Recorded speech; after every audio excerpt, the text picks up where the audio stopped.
You have to walk the talk. You have to be authentic as a leader. If you're not doing it, they see that. It is entirely universal. There's other people who are going through this. For me, a great leader needs to be able to marry three things: vision, systems, and people. Welcome to Leadership Moments. If this is your first time, and if you are returning, thank you for your support. This show is about leaders from all walks of life, leadership tips, and maybe even a little of what you wouldn't expect to help you in leadership. We would appreciate it if you tell someone else about our podcast as we strive to support all leaders that want to just be better. Let's get on with the show. Welcome to Leadership Moments, where we go beyond the resume, the role, and the rhetoric to uncover the truth about what it really takes to lead with heart, with courage, and with impact. I'm your host, Tracy Ann Palmer, and today's guest brings a message every leader needs to hear. He is the author of the powerful book, When You're Speaking, but Still Silent. And his work is a call to reclaim our voice, our presence, and our authenticity in a world that often demands performance instead of truth. Please welcome Christian Johnson. Thank you so much for that welcome. No, you're very, very welcome. I'm thrilled. Listen, I could just listen to you talk all day. I mean, just listening to you talk, I'm like, okay, wow. Like, who is this person that's about to come on here? Because I need to know them. Who are they? Oh, wait a minute, that's me. No. That's so funny. Well, I'm delighted to have you on the show today, Christian. And I'm excited, more importantly, for our audience, because I think just based off the conversations we had, I think there's so much that they're going to be able to glean from the incredible wisdom that you're bringing to the conversation today. So I'm going to just jump in here. You know, Christian, your book title sort of stopped me in my tracks, right? When you're speaking but still silent, can you unpack that for us? What does it mean to be silent even when we're speaking? Well, that's great, Tracy. And so if I can I take you back to March 2nd? Because my life changed there. And so I think that would help us to go a little deeper and wider in this. So picture this moment. All right, go with me. All right, we're going to go into the visualization with me. Okay, so I'm coming off of speaking of a platform, and someone in the audience, and I'll just call them Bobby to protect their name, right? They know me, but they said it's hard to listen to you anymore. It's like you're speaking, but not from your authentic voice. And she said, you sound so much like the other people, quoting them and, their true voice, so forth and so on. And there's nothing wrong, I'll say that, with quoting people, that you give them their credit. So I want to be clear in that, right? But it hit me hard because I had realized that I had an unhealthy reliance on voices that I looked up to. Okay. So sometimes it was coaches, it was pastors, leaders, all those various things and situations. And I suffered silently from mimicry, mass messaging, and misalignment because I thought, Tracy Ann, that nobody really wanted to hear my true voice, that who I am and what I have to say, it wasn't as important as quoting others, right? Who had the following, who had the years experience, who had all those various situations. So I didn't know that my desire to kind of feel important, or as my therapist would say, need to feel special, was serving as a distraction from me really fully aligning to my assignment. So the title comes from my own life. When you're speaking, I'm on platforms, I'm doing what I need to do, but my true authentic voice, it was silent. And I realized that I'm not the only one who has built platforms and various products and situations, but there had been a misalignment from their true voice to the perceived voice. So now we have this book. Yeah, Christian, I think that that's very, very powerful because, a lot of when you think about corporate, or when you think about people sitting in that audience, right? Everyone, to some degree, through the course of their life, suffers from jealousy of others, or admiration of others, or imposter syndrome, or whatever. And so they start to try and be like other people, and they lose the beauty and the authenticity of who they truly are. So I love what you're talking about here, because you're right. You're not the only one, right, that has ever gone through that. But what a gift. What a gift that somebody had the courage and the gift of the relationship with that individual, that they were willing to share that with you. That is really a gift. You write that many leaders perform leadership rather than embody it. Okay. So what are some of the signs that someone is performing versus truly being present? Yeah, I love it. I love your question. And I can share, even I talk about this in the book, and I just mentioned it, the mimicry, the mass messaging, and that feeling of misalignment. I think they're some of the clearest ways. And I hear a lot of people say imposter syndrome and different things like that. But for me, when I write in the book, I'm talking about that identity dissonance, and it's a little bit of difference between that, because it wasn't like I know what my gifts are, I understand those various things, but and it wasn't like I was trying to be something that I wasn't. It was an area of me disconnecting with truly who I am. And sometimes when you're in the business and you're leader, you run so quick, you're doing so many things, you don't take the time to really look within and see what is shifting. And I come from the faith background and doing various things. So it's really easy to kind of put on a facade sometimes, or just ground yourself just in the Bible or whatever your belief system is, but not do the inner work. I can teach somebody else's material or somebody else's thing, but for me, that mimicry, I like, oh, Tracy Ann said that's really good, so I can write that down and now I'll share that. That will get amens, applauses, whatever the case may be. That's good. But when I'm sitting in and doing that inner work, ooh, that part there, that's the part that I am inviting us to do. There's nothing wrong, hear me when I say that, with reading and learning from others. That's what it's the purpose of that. But when we aren't sitting with self to see if it resonates with us, if we're able to embody that, especially in a coaching and speaking world that I'm in, a lot of times it's dangerous to give out something that you haven't necessarily prepared for yourself. It's like cooking, right? And I never taste what it is that I'm giving to somebody else. And I find that difficult, but I was living a part of that life.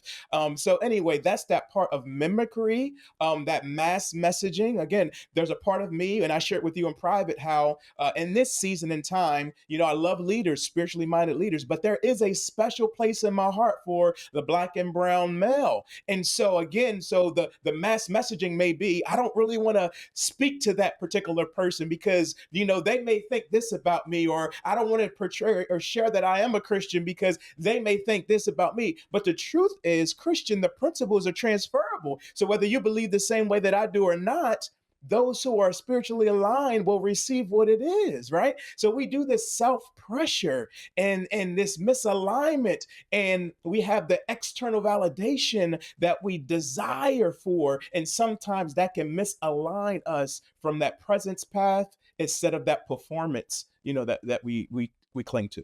Yeah. Yeah, no, I really appreciate that. And I think that was very helpful for me too, because you were very clear about the clarification of what this is. And it's about that mimicry, right? And then being your authentic self. It's all about being your authentic self. Now, in the book, you do talk about performative leadership leads to burnout and that disconnection and even that imposter syndrome. Why do you think so many high achieving leaders fall into this trap? Yeah, I think we all want success, right? But I learned through a program that I'm certified in called Success is Spiritual, where I was taught that success is the starting point. So it shifted the mindset to realize again, if I'm a motivational speaker, whatever you want to call that. So if I look at Tony Robbins and I say, okay, well, if Tony Robbins has this course and he does this, now I want to go ahead and I want Tony Robbins' results, right? I look at ET the hip hop preacher. I can look at, Tap. I can look at this. I can look at that. And I say that. So now that's nothing wrong with that. That should show me that it's possible. But that doesn't mean that that result is my result, right? It can encourage me, but to mimic the same thing to try to get that result. Look, I don't have the same story. I don't have the same backline. I don't have the same effect. I am who I am. And sometimes we all say it this way: lust after the success of others that have gone before us, instead of looking at it to say it's a possibility and I'm going to look within and align and be the best version of who I am, instead of wanting the results of those who have gone before me, if that makes sense. Yeah, I love that. And I want to just regurgitate that in terms of what I heard, because I think that was pretty profound. Success is the beginning, first of all, right? And then the goal is to look at those and be inspired by them, but not to mimic them. Rather, look at that as an inspiration and then look within yourself and say, what am I? Who am I? And then what does that authentically look like? Yeah.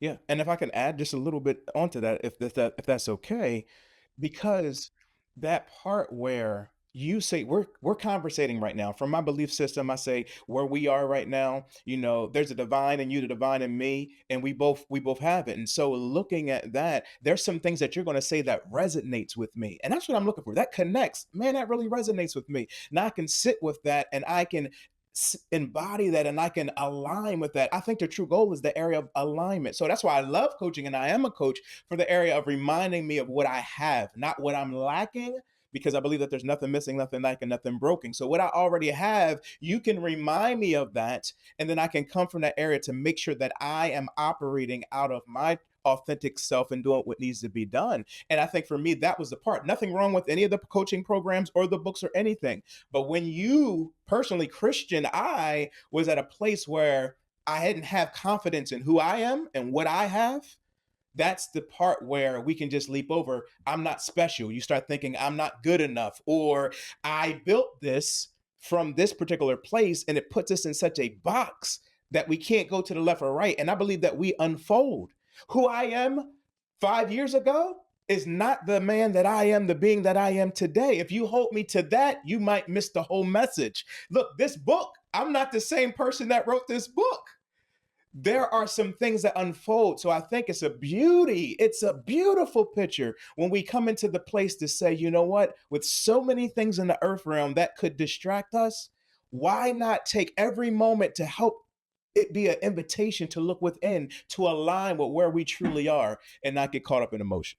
Yeah, but you just said something that I just want to make sure our audience captured, because as people who coach and as people who have been in leadership roles and are in leadership roles, you and I both know one of the main areas that stops people from achieving what they are set out to or should be achieving is their confidence and their self-esteem.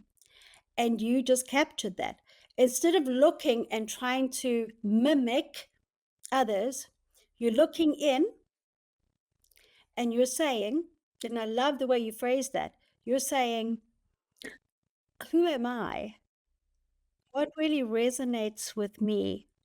What am I? What do I care about? What are my values? All those things, right, Christian? Right? And then you're saying, okay, now, because I trust myself, because I value myself, because I now know who I am, I can go be that person. I now don't no longer have all those other struggles. That's what you're saying. Yes, I like the way you said it, but yes. Right, but it's like really, I mean, for our audience, I really Yes. want them to catch that as a lesson, Wow. because how many people go through life, you know, what do they say? You're trying to, keep up with the Joneses, right?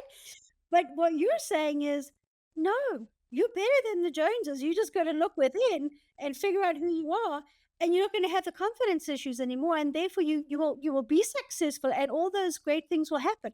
That's what I'm hearing, and I think that is so profound, because if you can find your gifts and leverage them and use them, why would you have confidence issue? Why would you try and be somebody else? You are saying so much power right there. And I think the part too is that I had to stop lying to myself, Tracy Ann. And when I start being honest with myself, I could also be honest with my clients and everybody else. Now, mind you, I've been coaching for 10 years, okay? And this is March. I'm not talking about March 1995. I'm talking about in 2025 right now. I'm talking about recently where this hit me and I'm like, "Wait a minute, what's going on?" See, when principles are principles, anybody can speak them and they can hit the place, but when you resonate with those principles, when you live it, it's a different area. My past is going to help your future when you're in the coaching realm. So being honest with myself is going to help the whole entire, sphere and circle pertaining to that. So it hits my heart for being honest with myself. So, you know what, Christian, you didn't take the time to really look at yourself. And it's a part of even the rinse method that I take people through. That R in that rinse method is recognizing what's distracting you from your divine purpose. You have to be honest with that. What is that distraction? If you take that word distraction, DIS, all the dis is disorganized, right? With that, and all those, if we remove that, then we have that traction. And so all those things that are hindering us from building that traction, and then we're not done, take the TR away and we have that action. We want that divine action to continue to move forward. That for me is that place of success, that when I lay my head down at night, I want to make sure that maybe the world's measure of success wasn't there. But for me in alignment, did I, Christian F. Johnson, help emerging spiritually minded leaders to destroy those distractions, align with God, and fortify their focus? It doesn't matter where I go, that's transferable. That's my focus. I want the audience to take that back. You were talking about the Ritz. Is that what you said? Yes. The Ritz. Okay. Rinse. Yes. The Rinse rinse, method. the rinse method. Yes. Okay. So tell us Let's about go the there. rinse method. I want to hear about your rinse method, because this is Oh, fabulous. tag me in. Let's go. I love this. Okay. So the rinse method. Okay. So you're listening, you're watching, you're at this point in place, you're identifying with this message. You say, okay, Christian, I'm hearing you and Tracy Ann talk about this area. And you're talking about that area of distraction, that rinse method. I'm going to tell you from the book, when I was growing up, my mother would always say to me when I had a throat irritation, she would say, Christian, what I want you to do is get you some warm water, put some salt in it, right? And I want you to swish it around, gargle in your mouth, but don't swallow it. I want you to go ahead and rinse and release that. And so the method was really called the rinse and release method. And it came from there. And we did a synonym by this. And so the R is for recognizing what's distracting you from your divine purpose.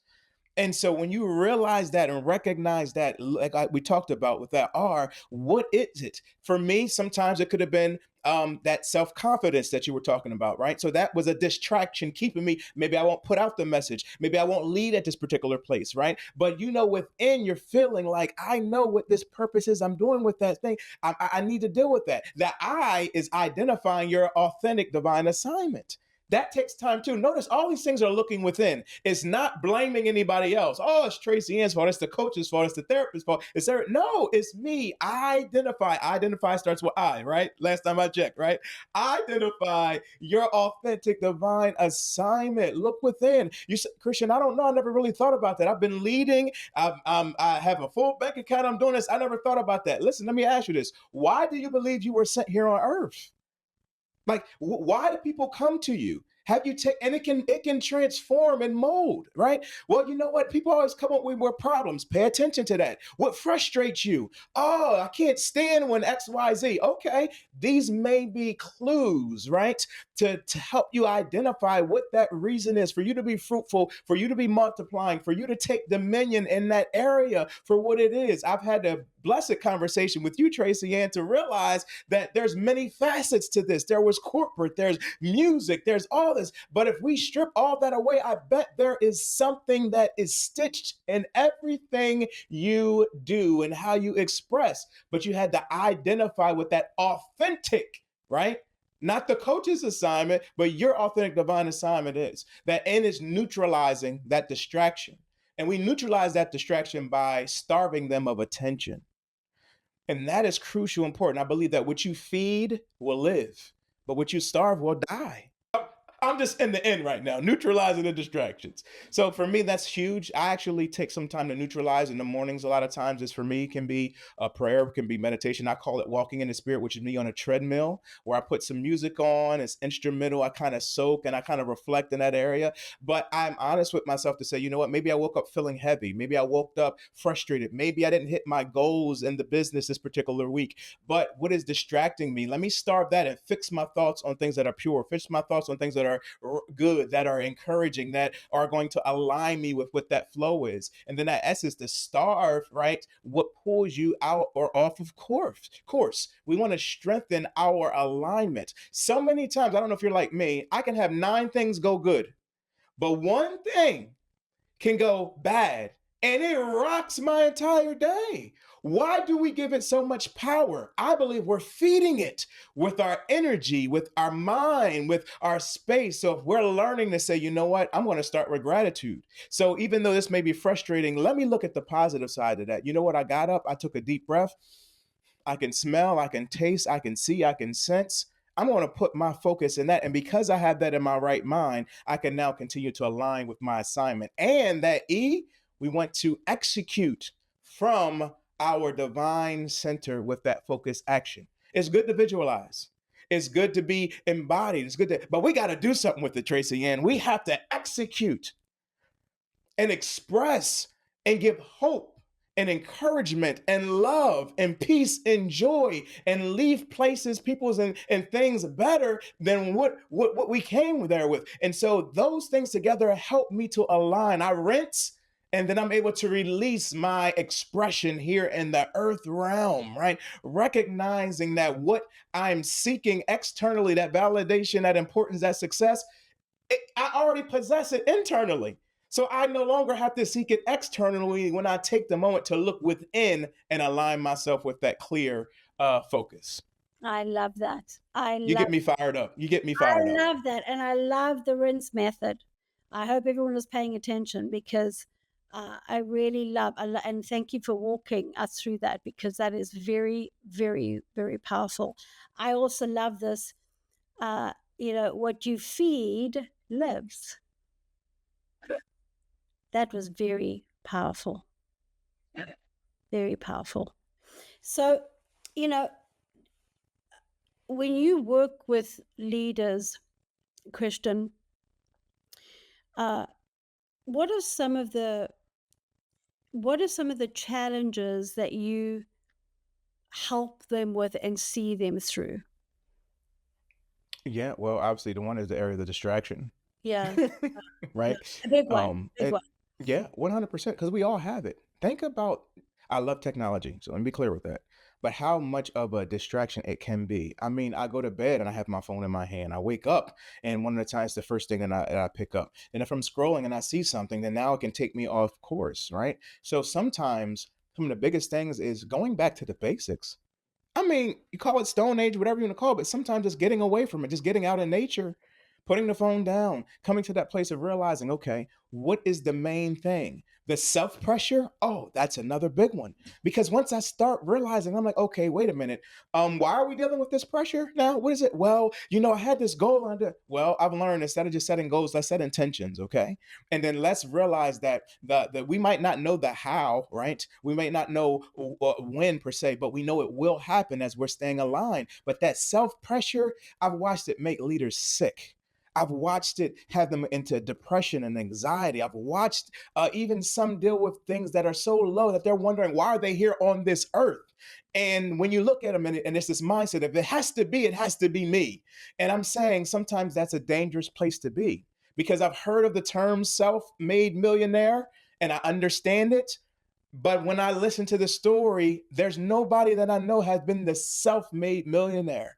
You've had to come to the place to work with somebody to get to that place. Somebody had to carry the vision. Somebody had to execute it. Somebody had to work with you to get to that place. And sometimes we as leaders, we don't know what's going on. We just feel something's off. And that's really the starting point. So through a discovery call, I take them through the rinse method. And maybe somebody is watching or listening and you're saying, okay, that makes sense to me. I've dealt with the self-pressure. I've dealt with these things. This makes sense. And you can take my method and do it by yourself. That's fine. But it's something about when you walk with somebody, and I love coaching because it's really about asking questions, right? I can't get away from this. So for me, my background, I think the best coach for me comes from a sacred book of mine, and it's in Genesis. And God says, "Who told you you were naked?" In other words, where did you get your information from? And I think that's where that self pressure sometimes hits, because I'm thinking, well, I got that from culture. Well, I got that from, my parents. I got that from this. I got this from there. I got that from all those situations. But just because that's where it came from doesn't mean that's the truth of it. And that's your truth that's related to it. So we put this self pressure. When I said I'm 50, I'm going to be a doctor. I'm going to be a millionaire. I'm going to have this and one that. And because I'm 55 now and I'm depressed, it's okay. But look at your journey and see what happens. So we take time to get rid of those distractions. And we realize that you've been successful the whole time. That is the biggest eye opener. Wait a minute. Sometimes we don't realize from where we are now to where we were 365 or 66 on the leap year days ago, that there has been tremendous growth. We're not celebrating the wins. We're allowing the frustration, the disappointment, the anger, where something's released in the world, where we're fixing and focusing on the negativity versus the power of love and unity and just being positive and releasing that energy. So a lot of that is what I'm dealing with the area of the leaders, and just being at that place of being honest. And I say this in my coaching session. I said, what if I said to you that there's nothing wrong with you? And then they say, well, it has to be something, whatever. No. What if it's not a right or wrong? What if it's just a misalignment? I go to the chiropractor because I feel something's off, and they readjust me so that I'm at that place. And there's some pain, it's temporary, but when I walk out, I'm better than I came. I'm encouraging our viewers and listeners, it's just a simple realignment is what we need. We need a little adjustment to be at that place, to be honest. And stop saying, no, I don't need an adjustment. Sure you do. You walking like this right now and everybody can see it. It hurts, but it's okay. We can align ourselves and we can move forward. And I think this book can be helpful for many of us. Yeah, I love that. Absolutely love that. Little tweaks, right? Little adjustments. I really love that. So if someone is listening right now and they feel like they've lost their voice and they've never really truly used it, what would you say to them? Hop on a discovery call with me. No. Well, I think that's a given. Okay. No, I love it. I love it. I would first off speak value. And I would have to speak life to them and let them know, one, that you're valuable, that you're powerful, and that you do have the voice, and you have. I would tell you that this time and this season right now, the earth needs your sound. It needs what you have within. I would encourage you to take this moment in time and make the declaration from this point on that I am going to take the time for me and really look within and align with what I'm feeling. I call it your inner tugging, and whatever name you want to give it, but it's there for all of us. And it reminds us, you know that there's something deep inside. Like I said, it may be frustrating you, and maybe your passion, it may make you cry, it may make you laugh. But at that place, this time, to look within and believe in that. And I want to tell you that you're a winner. What you mean I'm a winner, Christian? I haven't won in a long time. No, listen, you were born a winner. All right. And hopefully this don't have to get edited out for this part. But if my mind serves me correctly, for the sperm to go ahead and hit the egg, that it automatically has beat so many thousands to get to that place for inception. So you came to a place because you were formed with purpose and power for a reason. And because you have breath, now is your time to look within and align. Let's go through this. Realize, are there distractions of self-pressure? Are there distractions of other things that are going on? Let's kill and destroy those distractions and by starving them and align to a place where we're making a commitment that I am more than enough, that I already have what I need to be successful because I already am successful. And I will commit to this from this day forward. And then connect with somebody, myself, with Tracy Ann, or anybody else who's around there that the divine is leading you to help you continue in this journey. It may not happen overnight, but every day you can celebrate and walk in victory. Yeah, so powerful, Christian. Wow, so powerful. And for all of you listening, go out and grab Christian's book. Please do that, because I do believe that there are a lot of leaders who have got stuck. And you said it, Christian, go back to basics. Do the rinse method. You do not do this alone, right? People do not make it alone. Even Oprah Winfrey, has made a statement publicly about, I did not get here on my own. Nobody does. You need those people who can help you. And, Christian, you've certainly been through this yourself, right? Your own journey of it. And that's why it's so powerful, because you've lived it. You've lived it, right? It's real. So I just want to say, thank you for being here today, for sharing your powerful gift with us. And really, I really hope that our audience truly understands the power in what you have just articulated to them, because I love the fact that when they look inside and they figure out who they are, they will have success for themselves. And it's more that success that you're talking about, Christian, it's the confidence, it's the power. As you said, it's their superpower, it's their gift, right? So thank you for being here on the show with us.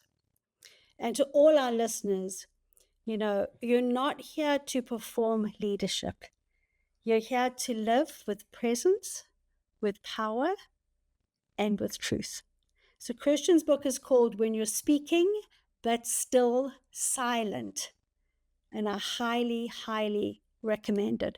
We'll drop all the links when we release the podcast out, and all of the YouTube and everywhere. So please, please, please take the time to get Christian's book. And if you're so inclined, reach out to Christian and have a conversation. I have no doubt it'll be well worth it. Thanks, everyone. It was great to be with you today. If you enjoyed the show, please go to leadershipmomentspodcast.com to subscribe to the podcast, or on your favorite player, as well as follow us on Instagram and LinkedIn. You can also send us a message on what you like and don't like, or what guest you want us to have on the show. So until next time, this is Stacey Castor, and what doesn't challenge you won't change you. And I'm Tracy Ann Palmer. Be the change you wish to see in the world.